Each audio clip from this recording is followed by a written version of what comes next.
Hello welcome back, welcome to engineers platform. Hello आज का मेरा डिस्कशन है टॉर्क स्लिप कैरेक्टरिस्टिक्स, या इसी को बोला जाता है टॉर्क स्पीड कैरेक्टरिस्टिक्स, क्योंकि यहाँ पे एक एक पे अलग अलग ग्राफ देखने को मिलेगा। ये नो डाउट वाई एक्सिस हमेशा एक्स रहेगा, लेकिन जब एक्स एक्सिस की बात की जाए तो यहाँ स्पीड भी रहेगा, स्लिप भी रहेगा। तो इसीलिए स्पीड टॉर्क कैरेक्टरिस्टिक भी इस ग्राफ को बोला जाता है और स्पीड टॉर्क कैरेक्टरिस्टिक भी बोला जाता है। क्यों मैं इसको डिस्कस करता हूँ समझिए। इससे पहले वाले लेक्चर में जब मैंने आपके लिए टॉर्क का एक्सप्रेशन निकाला था तो कई बार आपको ये भी देखने को मिला था कि स्लिप डायरेक्टली प्रोपोर्शनल है टॉर्क का और कहीं इनवर्सली प्रोपोर्शनल है। कहीं स्लिप बढ़ रहा है तो टॉर्क भी बढ़ रहा है, कहीं स्लिप बढ़ रहा है तो टॉर्क घट रहा है। यानी ये दो अलग अलग कंडीशन अपने को देखने को मिला था। तो चलिए हम एक एक चीज को यहाँ देखते हैं। फुल लोड टॉर्क क्या होता है, मैक्सिमम टॉर्क निकाले थे वो क्या होता है, स्टार्टिंग टॉर्क निकालते थे क्या होता है, रेजिस्टेंस स्टार्टिंग में हाई रेजिस्टेंस अगर होता है तो टॉर्क कितना ज्यादा होता है। तो अलग अलग कंडीशन हम यहाँ पे देखेंगे। ये एक्सप्रेशन है टॉर्क का, देखिएगा ये वाई एक्सिस है टॉर्क के लिए और एक्स एक्सिस हमने बोला जैसे कि स्पीड ऑफ मोटर है ना, ये स्पीड ऑफ मशीन। एक है स्लिप और दूसरा है स्पीड। जी क्या है यहाँ पे समझिएगा। जब मोटर स्टार्टिंग में रन करता है, थ्री फेज इंडक्शन मोटर की बात हो रही है, ये किसके लिए, थ्री फेज इंडक्शन मोटर का बहुत इंपॉर्टेंट कैरेक्टरिस्टिक्स होते हैं। यहां से बहुत चीज देखने को मिलेगा। कहता है ये रोटर की स्पीड है, देखिए क्या है, रोटर की स्पीड है। क्या शुरुआत में रोटर की स्पीड क्या होगी जी, जीरो। जब रोटर की स्पीड जीरो होगी तो बताइए स्लिप कितना होगा, स्लिप ऑटोमेटिक 1 होगा। शुरुआत में ns माइनस nr, जब nr 0 तो ns बाय ns कट जाएगा, 1 हो जाएगा कि नहीं, स्लिप हो गया 1। यानी मैं इधर बात करूं तो इधर की ओर अगर स्लिप जाएगा तो घटेगा कि बढ़ेगा। ऑब्वियसली जब nr इधर बढ़ रहा है, nr जा रहा है किधर की ओर, ns की ओर। nr अगर ns की ओर जा रहा है तो ऑब्वियसली मोटर की स्पीड बढ़ रही होगी। तो जब मोटर की स्पीड बढ़ेगा तो स्लिप घटेगा कि बढ़ेगा, वैसे कंडीशन में स्लिप क्या करता है, घटता है। ऑब्वियसली मैं बोलूं कि अगर इधर से इधर की ओर जाऊं तो स्लिप क्या करेगा, घटेगा। क्या विजिबल है कि नहीं, विजिबल है। और स्लिप रोटर स्पीड क्या करेगा, बढ़ेगा। ऑब्वियसली इधर की ओर रोटर की स्पीड क्या होगा, बढ़ेगा।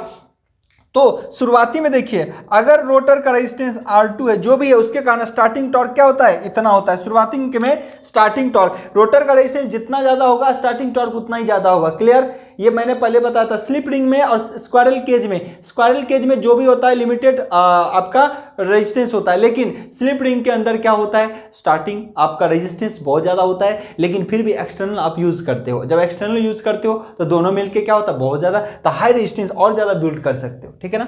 अब देखिए जैसे जैसे मोटर की गति बढ़ेगी, जैसे जैसे मोटर की गति बढ़ेगी, देखिएगा वैसे वैसे ये स्लिप का टॉर्क बढ़ता जाएगा। ये देखिए मोटर का टॉर्क बढ़ता जाएगा। एक टाइम ऐसा आएगा कि मोटर का टॉर्क मैक्सिमम हो जाएगा। मोटर का टॉर्क क्या होगा, मैक्सिमम। आपको पता है मैंने मैक्सिमम टॉर्क का एक्सप्रेशन बताया था। तो मोटर का जो मैक्सिमम टॉर्क था ना, वो क्या था, जहां पर स्लिप का मान क्या हो जाता था, R2 बाय X2। जहां पर स्लिप का मान R2 बाय X2 हो जाएगा, उस कंडीशन पे टॉर्क मैक्सिमम देता था। यही टॉर्क की बात करता है। तो क्या मैक्सिमम टॉर्क पे हमेशा मशीन वर्क करता है क्या, नहीं। मशीन कहां पे वर्क करता है, फुल लोड स्पीड पे। तो मैक्सिमम टॉर्क एक बार आ गया ठीक है, लेकिन उसके बाद मशीन तो NS से थोड़ा पीछे चलेगा। मशीन कब चलेगा, NS से थोड़ा पीछे NR।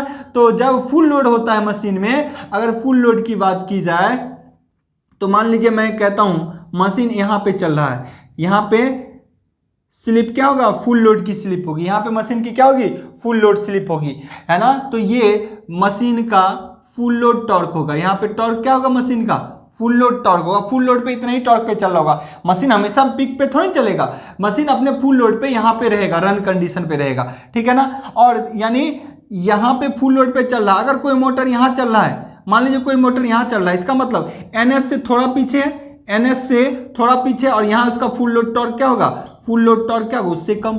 जितना लोड बढ़ाओगे, जितना NS के करीब जाएगा, टॉर्क कम होता जाएगा।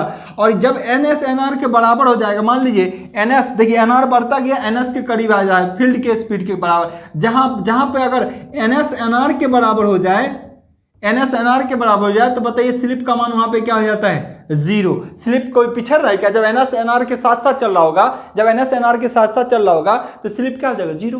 पिछड़ता है तब ना स्लिप का मान एग्जिस्ट करता है, लेकिन बराबर हो जाए तो स्लिप का मान जीरो। तो टॉर्क यहाँ होगा जी, टॉर्क तो खत्म हो जाएगा। इसीलिए यहां देखिए टॉर्क का ग्राफ क्या हो गया, यहां पे जब कोई रोटर की स्पीड NS की स्पीड के बराबर हो जाए तो वहां टॉर्क क्या हो जाता है, जीरो। क्या होता है, torque zero. Okay. Stable region में मोटर हमेशा इसी जोन में क्या करता है, रन करता है। मोटर कभी भी इसी जोन में रन करता है। तो किसको बोलते हैं स्टेबल जोन और किसको बोलते हैं अनस्टेबल जोन, ये भी देखिए। ये NS NR के बराबर है। यहां पे मैं लाइनिंग खींचता हूं तो कोई भी मोटर हमेशा इसी के बीच रन करता है। इस मैक्सिमम टॉर्क और जीरो टॉर्क, मैक्सिमम टॉर्क और जीरो टॉर्क को हमेशा स्टेबल जोन बोला गया। स्टेबल जोन है ना, स्टेबल रीजन या स्टेबल जोन बोला जाता है, ध्यान समझिएगा। और इस जोन को अनस्टेबल जोन बोला जाता है, अनस्टेबल रीजन बोला जाता है, ठीक है ना। इसी का ध्यान रहे। जब मोटर कोई यहीं पे गया, यहीं पे रुक गया है, ये इतने स्पीड पे चल रहा है, इसका मतलब मोटर अनस्टेबल रीजन पे चल रहा है। जब मैक्सिमम टॉर्क को क्रॉस करके इसमें से कहीं भी यहां से यहां चलेगा तो उसको स्टेबल रीजन बोला जाता है। क्यों इसको स्टेबल बोला गया, क्यों इसको अनस्टेबल बोला गया, ये भी चीजों को हम यहां पे देखेंगे, समझिएगा। अगर मोटर इस जोन में कहीं भी रन कर रहा होगा, मान लीजिए मोटर के इस NR स्पीड पे ही रन कर रहा, अपने आधे स्पीड पे ही कोई मोटर रन करने लगा हो, इतने स्पीड पे रन कर रहा हो, तो क्या होता है ना, इसको अनस्टेबल रीजन क्यों बोला गया। यहां भी देखिए, यहां पर भी टॉर्क उतना ही, यहां भी टॉर्क इतना ही है, तो इसको अनस्टेबल क्यों बोला गया, इसको स्टेबल क्यों बोला गया। देखिएगा, जब कोई मोटर यहां पे रन कर रहा हो और इस पे लोड आप कभी बढ़ा दोगे ना, लोड बढ़ाओगे तो स्पीड क्या करेगा, घटेगा। लोड बढ़ाओगे तो स्पीड क्या होगा, घटेगा। और देखिए, जब किसी मोटर का लोड बढ़ाने से स्पीड घटेगा तो स्पीड घटेगा मतलब मोटर पीछे की ओर आएगा, और जब स्पीड घटेगा तो मोटर का टॉर्क भी क्या हो रहा है, घट रहा है। जब आपने लोड बढ़ाया तो मोटर का गति के घटने के साथ साथ मोटर का टॉर्क भी घट रहा है। इसका मतलब एक टाइम ऐसा आया कि मोटर हो सकता है बहुत मिनिमम स्पीड पे टॉर्क पे काम करेगा और वहां पे जाकर मोटर रुक जाएगा। इसीलिए इस रीजन में कहीं भी इस मैक्सिमम टॉर्क से इधर कहीं भी अगर आप क्या करते हो, लोड बढ़ाते हो, ऐसे कंडीशन में NS घटता है, NS NR मोटर की स्पीड घटी, लोड बढ़ाने से स्पीड घटेगा। स्पीड जब घटता है तो टॉर्क भी घटता है। जब टॉर्क भी घट गया, स्पीड भी घट गया, तो मशीन क्या होगा, आके रुक जाएगा। इसीलिए इस जोन को क्या बोला जाता है, अनस्टेबल जोन। अब देखिए, इस जोन में अगर कोई मोटर रन कर रहा है तो स्टेबल क्यों बोला जाता है, समझिएगा। मोटर NR NS से पीछे चल रहा है, NR NS से पीछे चल रहा है। मान लीजिए हमारा मोटर यहां पे रन कर रहा है या इस टॉर्क पे रन कर रहा है, समझिएगा। तो इस टॉर्क पे मोटर हमारा रन कर रहा है। अगर यहां पर आपने लोड बढ़ा दिया, समझिएगा, अगर आपने लोड को बढ़ाया तो ठीक है, लोड बढ़ाया तो स्पीड घटेगा। NR थोड़ा रोटर की स्पीड क्या होगा, घटेगा। जब रोटर की स्पीड घटेगा ना, तो देखिए टॉर्क क्या कर रहा है, उस टाइम बढ़ रहा है कि नहीं। जब इधर खींचेंगे तो टॉर्क बढ़ रहा है, इसका मतलब वो लोड को बर्दाश्त कर लेगा, वो उस लोड को वो खींच लेगा। इसका मतलब जब आपका स्पीड थोड़ा घट रहा है लोड बढ़ाने पर, लेकिन टॉर्क तो आपका बढ़ रहा है, टॉर्क बढ़ रहा है, इसका मतलब कि वो उस लोड को झेल लेगा, उस लोड पे आराम से रन करेगा, उस मोटर को कोई दिक्कत नहीं, आराम से वो रन करेगा, यहां तक वो रन कर सकता है आसानी से। और मोटर इसी में अपने स्टेबल रीजन में रहता है। लोड बढ़ा दोगे ना तो टॉर्क थोड़ा बढ़ जाएगा, स्पीड घटिए जाएगा, तो टॉर्क थोड़ा बढ़ेगा रहेगा, तो मोटर अपना बैलेंस कर लेगा। मोटर आराम से इसी रीजन में क्या करेगा, रन करेगा, कभी भी स्टॉप नहीं होगा। क्यों, क्योंकि टॉर्क उसको हैवी धकेल रहा है। इस चीज का हमेशा ध्यान रहे। इसीलिए ये रीजन क्या कहलाता है, स्टेबल रीजन, और ये अनस्टेबल। यहां पे लोड बढ़ाने से क्या होता है, स्पीड घटता है तो टॉर्क भी घटता है। जब स्पीड भी घट जाए, टॉर्क भी घट जाए, तो समझो कि मोटर की गति टाइम आ गया, मतलब वो जाके बंद ही होना है, क्लियर। लेकिन यहां पे आप लोड बढ़ा दोगे ना तो मशीन क्या करेगा, स्पीड तो कम थोड़ी हो सकती है लेकिन टान बढ़ जाएगा मशीन का। टान क्यों, क्योंकि देखिए टॉर्क ऊपर बढ़ रहा है, टॉर्क बढ़ रहा है। टॉर्क का लेवल क्या है, देखिए फुल लोड पे यहाँ था तो टॉर्क ऊपर बढ़ रहा है। अगर फुल लोड यहाँ पे कोई मोटर काम कर रहा है तो टॉर्क, स्पीड घटने से, लोड बढ़ने से स्पीड घटेगा, तो ये देखिए टॉर्क बढ़ रहा है तो मोटर माइनस कर लेता है। तो इस जोन में मोटर स्टेबल होता है, यहाँ से यहाँ कहीं भी चले तो स्टेबल होता है, और इस जोन में मोटर चले तो अनस्टेबल होता है। क्रॉलिंग पढ़िएगा, क्रॉलिंग क्या होता है, अनस्टेबल जोन में रन करने के कारण मशीन के अंदर क्रॉलिंग होता है। आगे मैं डिस्कस करूंगा, ठीक है ना। तो यहाँ तक आई होप चीजें क्लियर हो चुका है। कि अब एक चीज रह गया ये, कि ये हमने बोला था कि आपको मैथमेटिकली भी दिखेगा, ये ग्राफ में भी दिखेगा। देखिए यहां क्या कह रहा है कि स्लिप अगर बढ़ेगा, यहां क्या कह रहा है, यहां से स्लिप तो घट रहा है ना, यहां से इधर जा रहे हैं तो स्लिप क्या कर रहा है, घट रहा है। तो स्लिप घट रहा है तो टॉर्क क्या कर रहा है, देखिए बढ़ रहा है कि नहीं। यानी यहाँ ये किसके प्रोपोर्शनल, इन्वर्सली प्रोपोर्शनल, यहाँ कैसा है जी, इन्वर्सली। यानी स्लिप देखिए, स्लिप यहाँ 1 है और उधर स्लिप 0 है, कहाँ एन एस एन आर के बराबर हो जाए। जब रोटर स्पीड एन आर 0 है तो आगे बढ़ रहा है, तो यहाँ एन आर के बराबर अगर कोई मशीन आ जाए एन एस एन आर के बराबर, तो यहाँ स्लिप क्या होगा 0। तो जब 1 से 0 की ओर जा रहे हैं, समझिएगा 1 से 0 की ओर जा रहा हूँ तो स्लिप घट रहा है, ठीक है। जब स्लिप घट रहा है तो टॉर्क क्या कर रहा है, देखिए टॉर्क बढ़ रहा है कि नहीं, टॉर्क क्या कर रहा है, देखिए टॉर्क का ये कभी यहाँ कभी यहाँ कभी यहाँ कभी यहाँ कभी यहाँ कभी यहाँ, मतलब इसमें यहाँ गए तो यहाँ, इसमें यहाँ आए तो यहाँ, इसमें यहाँ आए तो टॉर्क बढ़ रहा है। देखिए स्लिप घट रहा है तो टॉर्क बढ़ रहा है, इन्वर्सली को सेटिस्फाई कर गया। इसका मतलब स्लिप का जहां पे मान, एस का मान जहां पे मैक्सिमम है 1 है, 0.9 है, 0.8 है, यानी स्लिप का मान जहां पे मैक्सिमम है वहां इन्वर्सली काम कर रहा है, टॉर्क जो है इन्वर्सली काम कर रहा है for high value of S. यहाँ एस का मान ज्यादा है कि नहीं, देखिए धीरे धीरे एस का मान घट रहा है तो टॉर्क क्या कर रहा है, बढ़ रहा है। लेकिन जिस रीजन में S near close to, S का वैल्यू बहुत कम है, एस का वैल्यू कहाँ कम है जी, यहाँ तो 0 है एन आर, और कोई रोटर की स्पीड एन आर की स्पीड के बराबर हो गया तो यहाँ तो एस 0, लेकिन उससे थोड़ा पीछे आइए तो थोड़ा 1% 2% एक्स, क्या होगा, स्लिप इधर से इधर बढ़ रहा है, यानी स्लिप इधर से इधर घट रहा है। तो स्लिप इधर से इधर,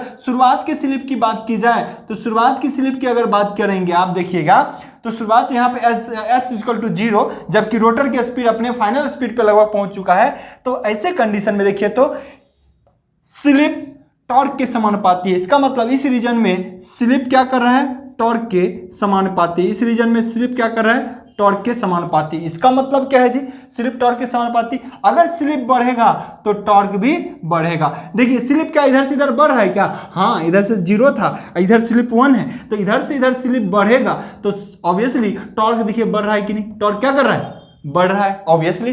तो क्या हो गया, यहां पे आपको ग्राफ में भी देखिए कि स्मॉल वैल्यू, एस के स्मॉल वैल्यू पर, एस के स्मॉल वैल्यू यहां है पे टॉर्क सब डायरेक्टली प्रोपोर्शनल होता है किसके, स्लिप का। किस रीजन तक, देखिए स्टेबल रीजन में अगर ये स्लिप बढ़ता जाएगा, ये स्लिप बढ़ता जाएगा तो टॉर्क भी बढ़ेगा। लेकिन इस रीजन में टॉर्क देखिए जब 1 से कम होता चला जाएगा, 1 से कम होता चला जाएगा तो टॉर्क आपका बढ़ता चला जाएगा। तो ये इसीलिए हमने ये जो कंडीशन बोला था देखिए वो भी सेटिस्फाई कर गया। दोनों बहुत ज्यादा इंपॉर्टेंट है, ठीक है ना।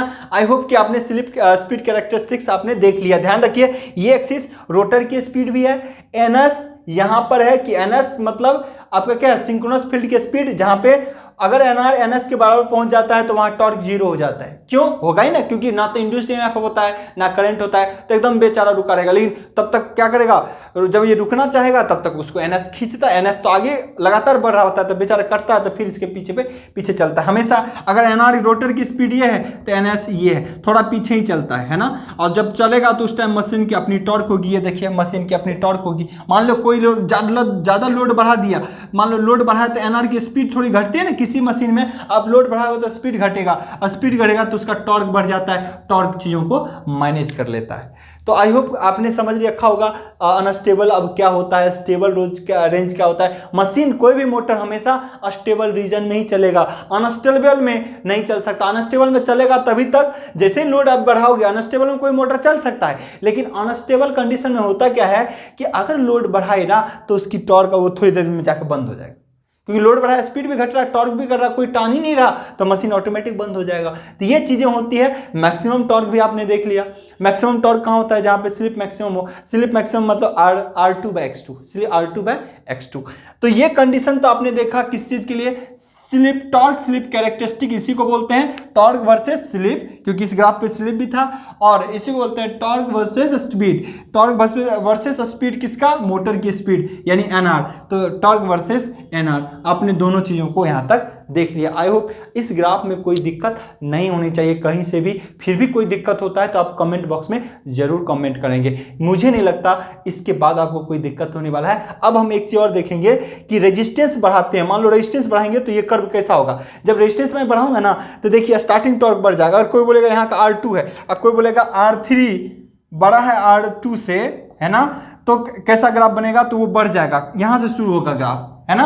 और जब R2 बढ़ जाएगा तो उसका ग्राफ यहीं से जाके मुड़ेगा। तो यहां से शुरू हुआ ना तो स्टार्टिंग टॉर्क बढ़ गया कि नहीं। अब समझिए ये पहले मैक्सिमम टॉर्क अचीव कर लेगा, क्यों, क्योंकि जब R2 बढ़ा, देखिएगा R2 बढ़ा तो SM बढ़ेगा कि नहीं, और स्लिप इधर बढ़ रहा है कि इधर, स्लिप इधर बढ़ रहा है, तो इसीलिए पहले अचीव कर गया। ठीक है ना। तो चलिए हम उसके लिए अलग से आपको ग्राफ बता देते हैं, कई बार वो भी देखने को एग्जाम में मिलता है। ध्यान रखिए बहुत बहुत ज़्यादा इंपॉर्टेंट हो जाते हैं आपको कि कैसे स्लिप बढ़ा तो घटा, किस रीजन में घटता है, किस रीजन में बढ़ता है। ये मशीन को कंसेप्चुअली समझने के लिए डायग्राम बहुत इंपॉर्टेंट हो जाते हैं। कहाँ पे NR0 किसके बराबर क्या होता है नहीं होता है, NR0 तो स्लिप 1, ये सब तो आपको जनरल चीज़ जानना चाहिए जो कि एग्जाम में सीधे आ जाता है। जब NR0 तो स्लिप का मान क्या होगा। आई होप यहाँ तक कोई दिक्कत नहीं होगी। अब मैं एक चीज यहां पे देखना चाहूंगा, ध्यान देखिएगा। यहां मैं क्या देखना चाहता हूं कि अगर s का मान, समझिएगा यहां से, अगर s का मान अगर इधर 1 से ज्यादा घट रहा है तो इधर s का मान बढ़ रहा होगा, क्या 1 से ज्यादा हो रहा होगा। तो 1 से ज्यादा s का मान, स्लिप का मान कब हो सकता है, ध्यान रखिएगा। s का मान 1 से ज्यादा कब हो सकता है। s बराबर फॉर्मूला था ns, समझिएगा, ns माइनस nr बटा ns। क्वेश्चन कहां से उठ के आता है, ध्यान रखिएगा।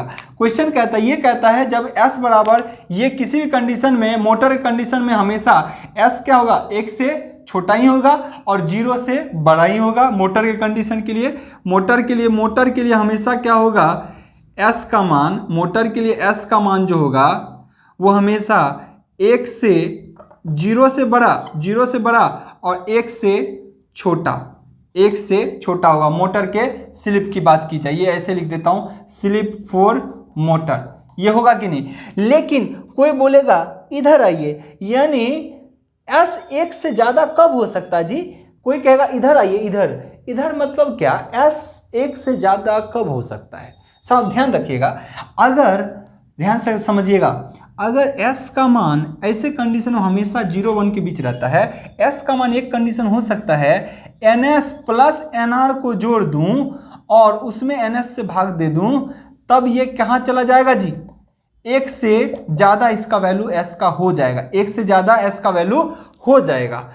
क्यों, क्योंकि दोनों वैल्यू जुड़ गए हैं। तो दोनों जुड़ गए तो s का मान हमेशा क्या होगा, ये देखिए, क्योंकि s कट भी जाएगा तो ये ज्यादा ही है ना, तो s 1 से ज्यादा रहेगा कि नहीं। मान लीजिए 10 प्लस, अगर nr का वैल्यू 2 ये है तो 12 अब भागा 10, तो 1 से ज्यादा होगा कि नहीं। इसका मतलब है कि एक s का मान 1 से ज्यादा हो सकता है, कब, जब ns nr आपस में जुड़ जाए, ns nr आपस में जुड़ जाए। समझिए ns क्या था, nr क्या था।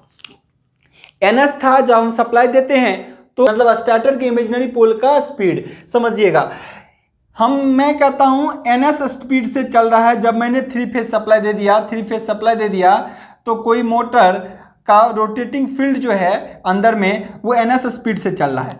अब कह रहा है s कब ज्यादा होगा, जब उसका रोटर इसी डायरेक्शन में चलता है तो घटता है हमेशा, s हमेशा क्या होता है, घटता है। जब इसी डायरेक्शन में चलेगा तो स्लिप क्या होता है, ns माइनस nr।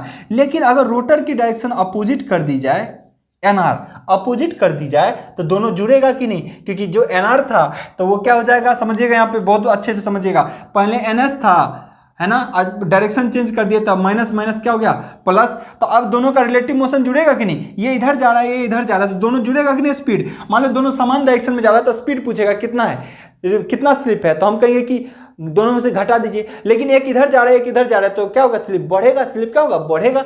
इसका मतलब दोनों को जोड़ दीजिए, दोनों का रिलेटिव मोशन जोड़िए तो ऑब्वियसली रिलेटिव मोशन जुड़ जाएगा, तो स्लिप क्या होगा, बढ़ेगा। जब स्लिप बढ़ेगा तो क्या क्या होगा देखने को मिलेगा, समझिएगा। जब स्लिप आपका बढ़ गया तो कैसा कंडीशन आपको देखने को मिलेगा, समझिएगा। बहुत इंपॉर्टेंट चीजें हैं यहां पर। जब s का मान क्या हो जाए, ns minus of nr divided by ns, यानी आपने रोटर की स्पीड, पहले माइनस तो था ही, रोटर के डायरेक्शन को अब उल्टा कर दिया तो स्लिप ऑब्वियसली बढ़ जाएगा, ns प्लस nr बटा ns। ये है हमारा नया स्लिप। कब, जब इधर की ओर आएगा, इधर की ओर मतलब s 1 से ज्यादा तभी हो सकता है जब रोटर की गति सिंक्रोनस फील्ड की गति के उल्टा चले, यानी ns इधर चल रहा है तो nr किधर चल रहा है, इधर चल रहा है। तो ऐसे कंडीशन को क्या बोलते हैं, ऐसे कंडीशन को बोला जाता है प्लगिंग मोड। क्या बोला जाता है, प्लगिंग, समझिएगा। तो ऐसे कंडीशन को बोला जाता है प्लगिंग मोड, यानी ये एक तरीके का क्या है, ब्रेकिंग है, ये एक तरीके से क्या है जी, ब्रेकिंग। ध्यान रखिए, किसी मोटर का अगर बोला जाए S बराबर 1 से अगर ज़्यादा हो तो वो कैसा कंडीशन बिहेव करता है, ब्रेकिंग मोड। कैसा बिहेव करता है, ब्रेकिंग मोड। आप समझिए ब्रेकिंग मोड का मतलब क्या होता है। ध्यान, एक चीज़ सबसे पहले आपसे पूछा जाता है S का मान 1 से अगर ज़्यादा हो जाए तो बताइए वो मशीन कैसा बिहेव करेगा, वो हमेशा ब्रेकिंग मोड। ब्रेकिंग में plugging mode, plugging mode braking का एक मोड होता है जो बोला जाता है ब्रेकिंग मोड, है ना, प्लगिंग मोड। अब समझिएगा यहाँ पे ध्यान से, इसका मतलब ये कब यूज किया जाता होगा, किसी मशीन में कब यूज किया जाता होगा। समझिएगा ब्रेक कब लगाते हैं 3 फेज इंडक्शन मोटर में, समझिएगा ब्रेक कब लगाते हैं। कोई मशीन है, ये हमारा पहिया है, मान लीजिए 3 फेज ट्रेन के अंदर 3 फेज मशीन यूज करते हैं, 3 फेज इंडक्शन मोटर। तो हमने उसमें क्या दिया है, ये रोटर है, समझिएगा ये रोटर है और हमने सिंक्रोनस 3 फेज सप्लाई दिया है।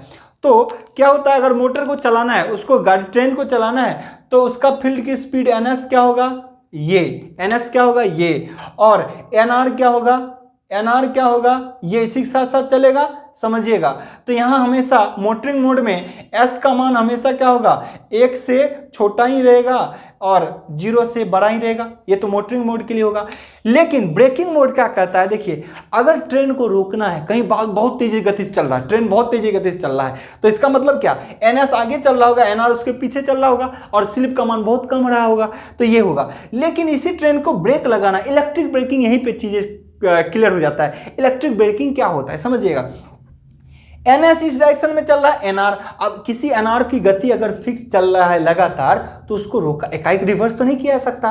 तो देखिए क्या होता है, NR की गति वही रहती है, NR की गति वही रहती है, और जो सप्लाई दिया जाता है इस मशीन को, जो सप्लाई दिया जाता है ऐसे उसको अरेंज किया जाता है कि ये ऑटो कट करके इसका जो है ना, आगे पढ़ेंगे, सीक्वेंस होता है, फेज सीक्वेंस। अगर ये R Y और B है, R Y B का कनेक्शन है, तो फेज सीक्वेंस को क्या कर दीजिए, चेंज कर दीजिए। फेज सीक्वेंस को क्या किया जाता है, चेंज कर दिया जाता है। सप्लाई को इंटरचेंज कर दिया जाता है, सप्लाई को क्या कर दिया जाता है, इंटरचेंज। तो फेज सीक्वेंस अगर चेंज कर देते हैं ना, तो जो रोटर की डायरेक्शन ये थी, रोटर की डायरेक्शन तो यही थी, सिंक्रोनस फील्ड की डायरेक्शन जो ये थी, ये बदल जाता है। ये क्या होता है, डायरेक्शन चेंज हो जाता है। समझिएगा बारीकी से, मतलब आपने सप्लाई में क्या किया, बस एक कनेक्शन कुछ ऐसा कर दिया कि फेज सीक्वेंस जो RYB था RBY हो गया। फेज सीक्वेंस चेंज होने से मोटर का फील्ड का डायरेक्शन चेंज हो जाता है। जो इमेजिनरी पोल इस तरीके से घूम रहा था, वो फेज चेंज करते ही इधर से घूमना शुरू कर देगा। जब इधर से घूमना शुरू करेगा, इसका मतलब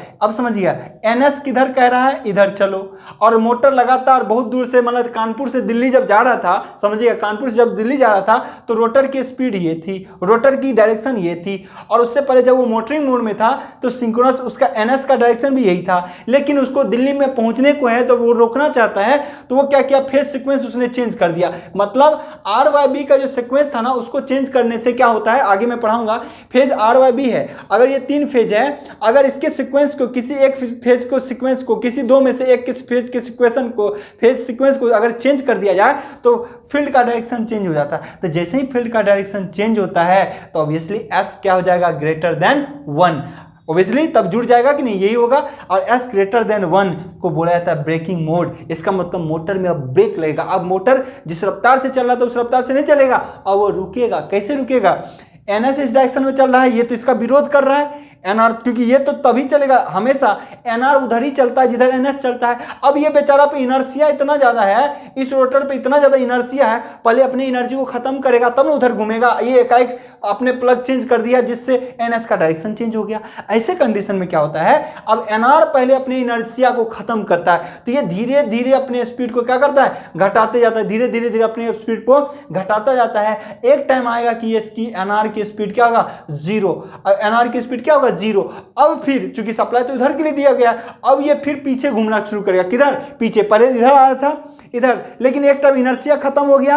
खत्म कौन किया, NS, क्योंकि NS का डायरेक्शन चेंज हो गया। अब रोटर फिर उल्टा डायरेक्शन में घूमना शुरू करेगा 0 से। तो जैसे ही मोटर अपने स्पीड को NR को 0 करता है, क्लियर, जैसे ही इसको 0 करता है, वहीं पे हम क्या करते हैं, इसमें मैकेनिकल ब्रेक लगा देते हैं। क्या करते हैं, मैकेनिकल ब्रेक लगाते हैं और सप्लाई को कहीं ना कहीं डिस्कनेक्ट कर देते हैं। तो NS खत्म, NR अपने जीरो स्पीड पे आ गया। तो बिना कुछ मैकेनिकल ब्रेक लगाए ही शुरुआत में क्या कर रहे हैं, एकदम स्पीड 100 किलो RPM के स्पीड से था, धीरे धीरे अपने NR को जीरो किया, चूंकि फील्ड अपोजिट डायरेक्शन में था, धीरे धीरे वो फिर उल्टा डायरेक्शन में जैसे चलता तब तक सप्लाई हमने काट दिया, तो NS खत्म, NS तो है ही नहीं, तो बेचारा जो हमारा NR है वो क्या हो गया, रुक गया, मोटर क्या हो गया, रुक गया।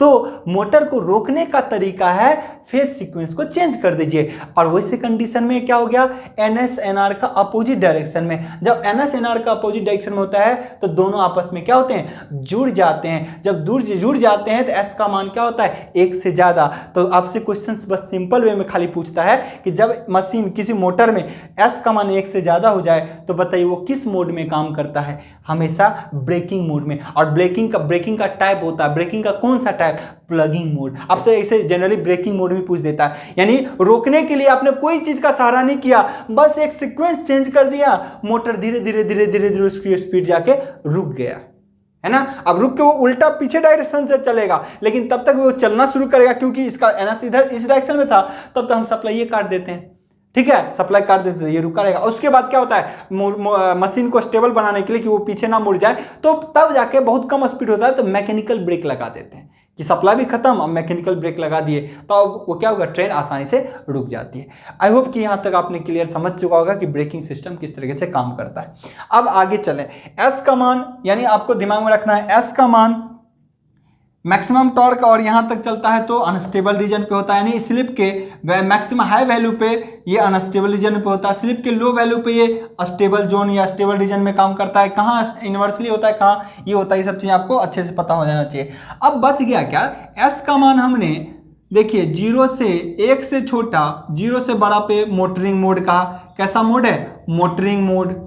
अब समझिए S का मान अगर 1 से बड़ा है तो इसको कौन मोड बोला हमने, ब्रेकिंग मोड। कैसा मोड बोला, ब्रेक लग जाता है इसे कंडीशन में। अब ऐसा भी हो सकता है कि S का मान 0 से कम हो जाए, ऐसा भी तो हो सकता है S का मान 0 से कम हो जाए, यानी नेगेटिव में हो जाए, ठीक है ना। नेगेटिव मतलब -1 -2, ऐसा भी तो हो सकता है ना, -1 -2। अब ये देखता हूं ये कहां पे होगा, देखिए S0 इधर है, S 1 से ज्यादा इधर है, इसका मतलब S इधर कम हो रहा है, इधर कम हो रहा है। जब NS NR के बराबर हो गया तो वहां पे S क्या है, 0। इसका मतलब अगर NR यहां से और आगे बढ़ जाए, यहां से NR आगे बढ़ जाए, किससे, इस NS से, क्योंकि NS फिक्स है, NS किससे फिक्स हो जाएगा, 120F/P, क्योंकि सप्लाई अगर फिक्स हमने फ्रीक्वेंसी दे दिया, पोल की संख्या फिक्स है मोटर में, तो उसकी स्पीड तो फिक्स है। मान लो 1200 RPM है, किसी मशीन को सप्लाई दिया आपने, तो उसकी स्पीड तो फिक्स है। लेकिन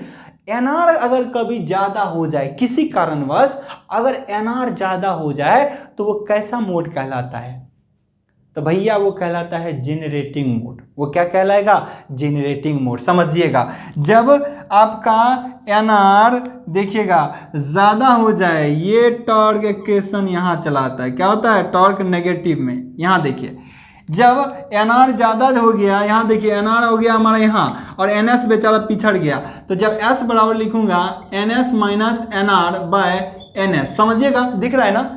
ये अगर फॉर्मूला लिखूंगा, अगर NR का मान बढ़ जाए NS से, NR का मान बढ़ जाए NS से, तो S क्या हो जाएगा जी, नेगेटिव में। S क्या हो जाएगा, नेगेटिव। S किस में आ जाएगा, नेगेटिव। जब S का मान नेगेटिव में हो जाए, जैसे कि -1 है ना, S का मान अगर नेगेटिव में आ जाए -1, तो ये कैसा मोड में आ जाता है, जेनरेटिंग मोड में। कैसा, जेनरेटिंग मोड में। अब समझिए जेनरेटिंग मोड कैसे बोला गया। मान लो आपने स्टार्टर पे सप्लाई दिया, 3 फेज इंडक्शन मशीन के स्टार्टर पे आपने सप्लाई दिया है ना, स्टार्टर पे सप्लाई दिया। मैं क्लियर कर देता हूं, ये सब चीज आई होप आपने समझ चुका होगा, आपने बढ़िया से समझिएगा, बहुत इंटरेस्टिंग है, बहुत ज्यादा। समझिए 3 फेज मशीन है, 3 फेज मशीन है ना, और ये इसका रोटर है, ये इसका रोटर है, ठीक है, ये इसका शाफ्ट है।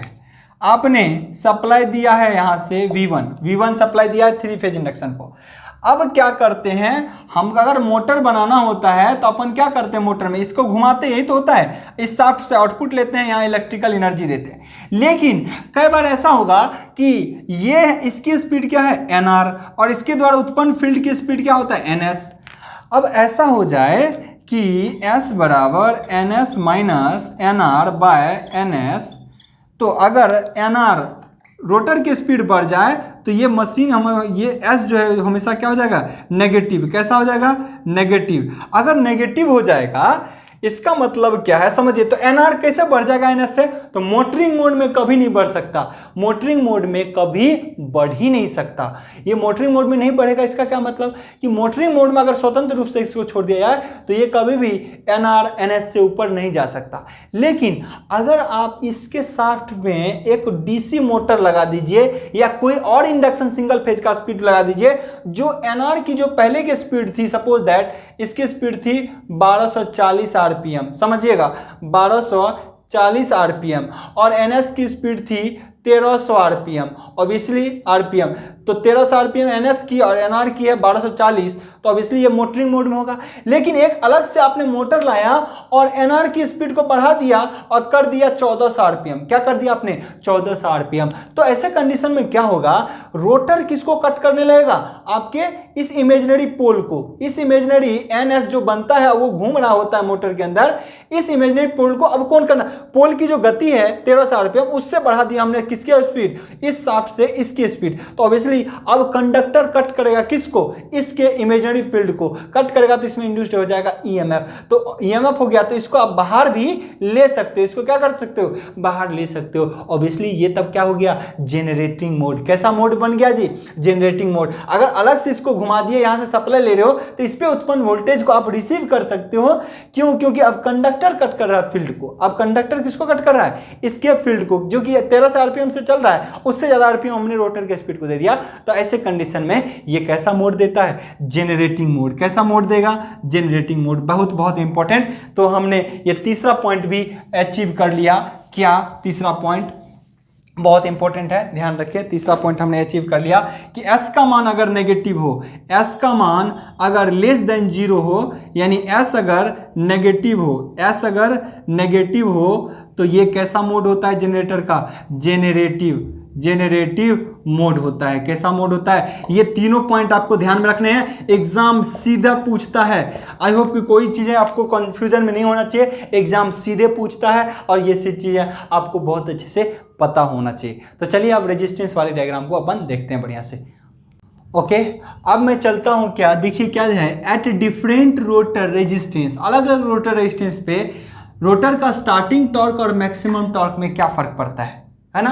अलग अलग रेजिस्टेंस दिखाने पे देखिए हम क्या करते हैं। मान लीजिए मैंने माना कि सबसे ज़्यादा रेजिस्टेंस R2 रोटर का रेजिस्टेंस है, उसके बाद दूसरे मशीन में अगर बात की जाए तो R2 डैश उससे कम रेजिस्टेंस और उससे भी कम। तो ध्यान रखिएगा, जो सबसे ज़्यादा रेजिस्टेंस है, स्टार्टिंग रेजिस्टेंस जिसका सबसे ज़्यादा होगा, अगर किसी मशीन का, मान लो मैंने 3 मशीन ले लिया, एक में R2 है ना, तो R2 वाला जो मशीन है जिसमें रेजिस्टेंस सबसे ज़्यादा है, उसका स्टार्टिंग टॉर्क TST सबसे ज्यादा होगा। स्टार्टिंग टॉर्क क्या होगा, सबसे ज्यादा। देखिए शुरुआत में जहां पे रोटर 0 है वहां स्लिप का मान 1 होगा, तो स्टार्टिंग टॉर्क देखिए सबसे बड़ा है कि नहीं, ये TST है कि नहीं, टी स्टार्टिंग टॉर्क है कि नहीं, सबसे बड़ा है ना।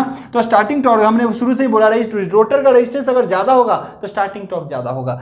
वैसे ही उससे कम रेजिस्टेंस है तो उससे कम टॉर्क, उससे कम रेजिस्टेंस है तो उससे कम टॉर्क। यहां तक कोई क्लियर नहीं, आसानी से समझ गए होंगे। चलिए देखिए, जिसका स्टार्टिंग रेजिस्टेंस ज्यादा होता है, जिसमें रेजिस्टेंस ज्यादा होता है ना, उसका मैक्सिमम टॉर्क भी जल्दी अचीव कर लेता है। ये देखिए टॉर्क अपने मैक्सिमम पे है, टॉर्क मैक्सिमम पे है, यहाँ भी टॉर्क मैक्सिमम पे है, यहाँ भी इसका टॉर्क मैक्सिमम पे है। तो टॉर्क मैक्सिमम तो अचीव उतना ही होगा, जिससे रोटर का रेजिस्टेंस चाहे कितना भी चेंज कर ले, मैक्सिमम टॉर्क तो अचीव करेगा। लेकिन कोई जल्दी कर लेगा, कोई बाद में, कोई जल्दी करेगा, कोई बाद में। तो इससे क्या फर्क पड़ता है, ये भी चीज देख लेते हैं। ये जल्दी अचीव किया क्या, जिसका रेजिस्टेंस ज्यादा था, जिसका रेजिस्टेंस ज्यादा था ये R2 था, समझिएगा, ये R2 डाइस है और ये हमारा ये जो है R2 डबल डाइस का ग्राफ है।